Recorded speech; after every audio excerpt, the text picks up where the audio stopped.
Aboard Air Force One, U.S. President Donald Trump reiterated what many believe is his main interest in Venezuela. Venezuela right now is a dead country. We have to bring it back. We're going to have big investments by the oil companies to bring back the infrastructure. And the oil companies are ready to go. For decades, the U.S. was a key partner of the Venezuelan oil sector, with major oil companies investing heavily in the country. ExxonMobil and ConocoPhillips left the country in 2007 in the aftermath of the Chavez revolution. Only Chevron stayed, and in 2022, the company was given an exemption to resume crude oil exports from its joint venture operations in Venezuela.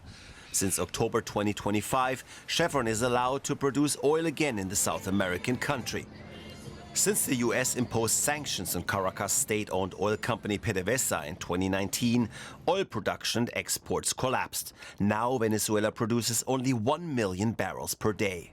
China is the largest buyer of Venezuelan oil. According to an analysis by the U.S. Energy Information Administration, 2/3 of oil exports in 2023 went to China and 23% to the U.S. New investments of U.S. companies in Venezuela could face serious challenges.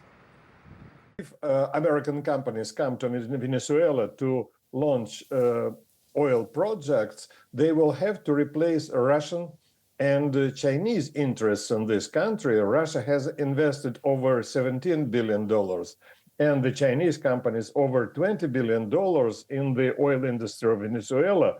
And I don't think they will be very happy to see their investments lost. For example, in November last year, Venezuela's National Assembly approved a 15-year extension of the joint ventures between state company PDVSA and a unit of Russia's Zarubezhneft that operate 2 oil fields in the South American country's western region. In August 2025, China Concord Resources Corp began developing 2 Venezuelan oil fields with plans to invest more than $1 billion. China strongly condemned the U.S. attack on Venezuela. The country is home to the world's largest proven oil reserves, with more than 300 billion barrels available.